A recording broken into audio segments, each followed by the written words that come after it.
Baik, langsung saja kita masuk ke soal yang kedua. Di sini, di soal yang kedua, terdapat gambar desain lantai dasar sebuah gedung. Yang ditanyakan yang pertama itu adalah, apakah dimungkinkan berjalan melalui setiap pintu di lantai itu hanya satu kali? Jika kita boleh mulai masuk dari sembarang pintu. Jika iya, gambarkan garis yang melewati setiap pintu tersebut. Pertanyaan yang kedua, gambarkan persoalan tersebut dalam bentuk graf. Jadi, di sini ada gambar desain lantai dasar sebuah gedung. Di sini ada pintu dan ada ruangan. Jadi, pintu di sini kita misalkan sebagai sisi. Jadi, pintu kita misalkan sebagai sisi. Mengapa demikian? Karena pintu ini berperan untuk menghubungkan satu area dengan area yang lainnya, atau satu ruangan dengan ruangan yang lainnya. Kemudian area di sini atau ruangan di sini disimbolkan sebagai simpul. Jadi area disimbolkan sebagai simpul.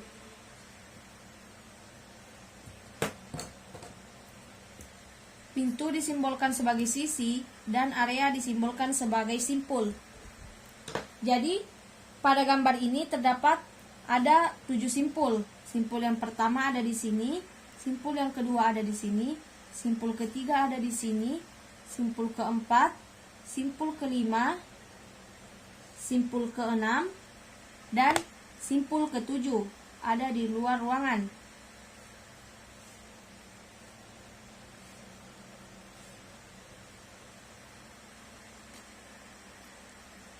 Kemudian, jadi di sini sudah ada 7 buah simpul dalam gambar tersebut. Jadi pintu ini sisi dan area ini adalah simpul. Nah, di sini kita mencari derajat dari setiap simpul pada soal ini. Pertama, kita cek derajat masing-masing simpul.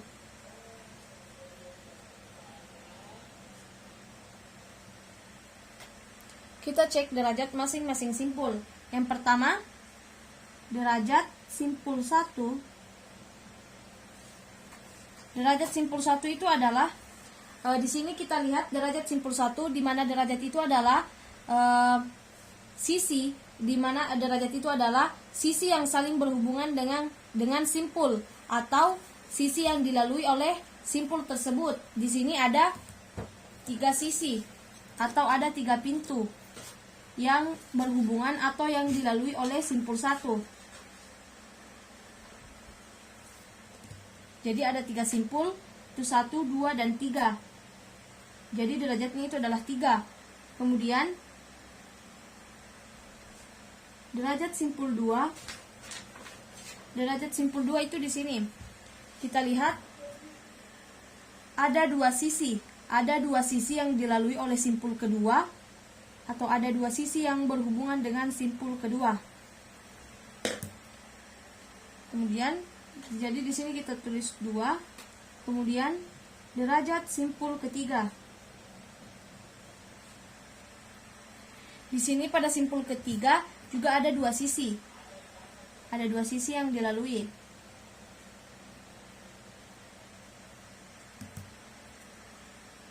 Kemudian yang keempat,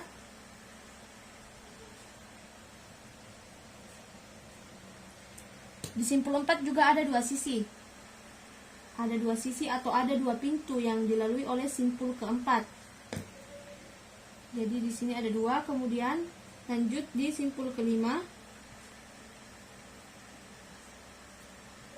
Di simpul kelima itu ada 4 sisi. Dapat kita lihat di sini sisi pertama, kemudian sisi yang kedua, sisi yang ketiga, dan sisi yang keempat. Jadi di simpul yang kelima itu derajatnya itu ada 4. Kemudian yang keenam, derajat simpul yang keenam. Kita lihat di sini simpul keenam itu ada 3. Jadi sisi yang pertama, sisi yang kedua, dan sisi yang ketiga. Kemudian derajat simpul yang ketujuh atau yang terakhir. Di sini kita lihat di simpul yang ketujuh itu bisa melalui ada 4 pintu yang bisa dilalui atau ada 4 sisi yang bisa dilalui. Yaitu di sini ada sisi pertama, kedua, ketiga, dan keempat. Jika digambarkan, dihubungkan, maka hasilnya akan seperti ini.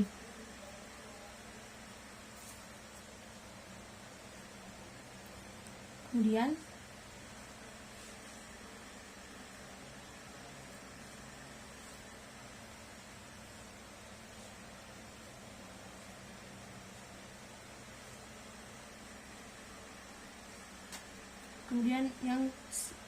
yang ketiga, yang keempat,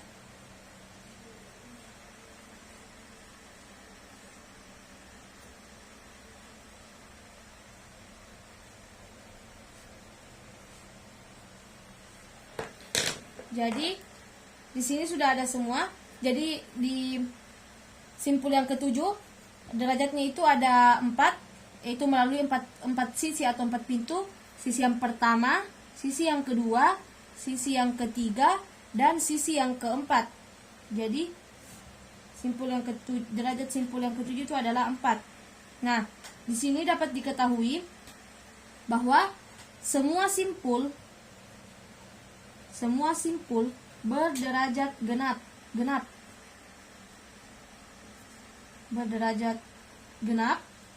kecuali simpul 1 dan simpul 6.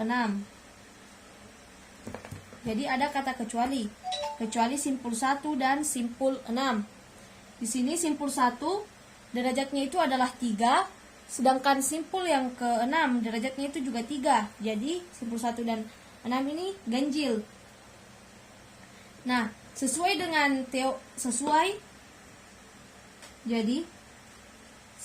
teori dan syarat lintasan Euler. Sesuai teori dan syarat lintasan Euler, di mana lintasan Euler itu adalah lintasan yang melalui masing-masing sisi di dalam graf setepat 1 kali. Jadi yang melalui masing-masing sisi di dalam graf tepat 1 kali. Kemudian di mana syarat graf yang mempunyai lintasan Euler harus memenuhi. Syarat yang pertama itu adalah graf tersebut harus terhubung. Di sini grafnya sudah terhubung semua. Kemudian syarat yang kedua itu adalah graf memiliki tepat 2 buah simpul berderajat ganjil. Di sini sudah dilihat bahwa ada 2 buah simpul yang berderajat ganjil, yaitu di simpul pertama dan di simpul ke-6. Jadi dapat ditarik kesimpulan bahwa graf ini memenuhi syarat sebagai graf semi-Euler.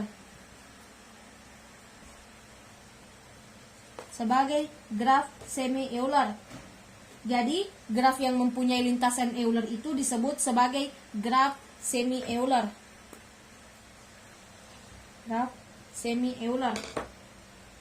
Nah, jadi dengan kata lain,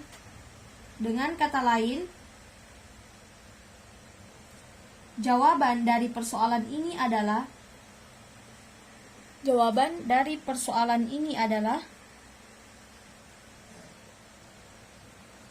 ya, bisa. Maksudnya bisa melalui setiap pintu di lantai itu hanya 1 kali saja jika kita boleh mulai masuk dari sembarang pintu. Jadi jawabannya itu adalah ya.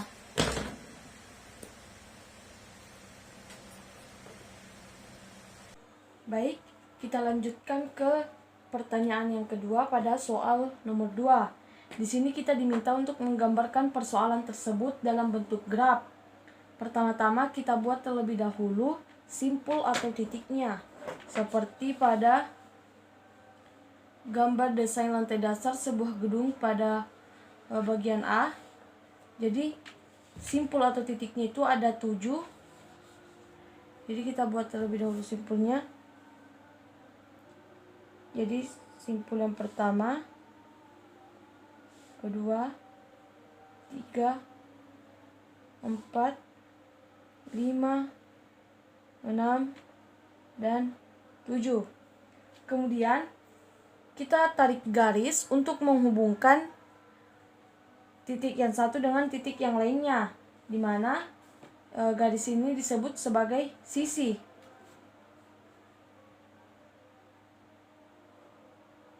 Garis ini disesuaikan dengan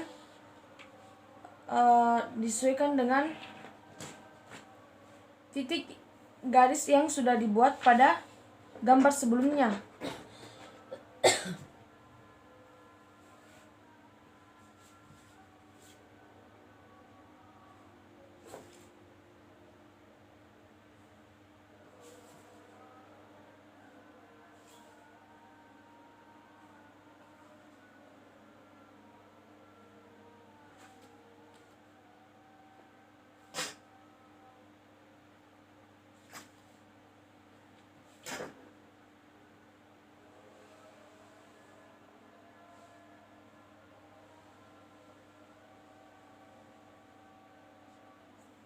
Nah, di sini ada simpul 1, simpul 2, 3, 4, 5, 6, dan 7. Kemudian berdasarkan definisi graf, yaitu di mana G sama dengan V, E, di mana V itu adalah vertices, yaitu himpunan tidak kosong dari titik atau elemen yang himpunannya itu disebut titik atau simpul. Jadi yang termasuk sebagai V atau simpul di sini itu adalah yang titik ini. Jadi himpunan dari V itu adalah 1, 2, 3, 4, 5, 6, dan 7. Kemudian E itu adalah edges. Edges itu adalah himpunan yang menghubungkan sepasang titik antara titik yang satu dengan titik yang lainnya. Jadi yang termasuk sebagai edges di sini itu adalah yang ini, yang menghubungkan antara titik yang satu dengan titik yang lainnya. Untuk memudahkan, kita tambahkan E1, E2, E3, E4, E5, E6, E7, E8, E9, dan E10. Jadi himpunannya itu adalah di sini ada 1 dan 4, 4 dan 5, 5 dan 2, 2 dan 3, 3 dan 6, 6 dan 5, kemudian 6 dan 7, kemudian 5 dan 8, 5 dan 7, kemudian 1 dan 7,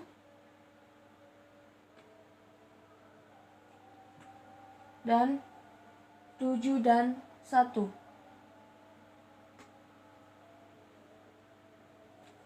Jadi yang bagian ini tuh disebut dengan himpunan ganda, yaitu 1 dan 7, 7 dan 1. Kemudian untuk jadi jumlah sisi dari graf ini ada 10, 1, 2, 3, 4, 5, 6, 7, 8, 9, 10. Jadi jumlah sisinya itu adalah 10. Nah, untuk mencari derajatnya, kita menggunakan rumus 2 dikali jumlah sisi. 2 kali 10 sama dengan 20. Sama dengan di bagian A. Jadi ini adalah bentuk graf dari persoalan tadi.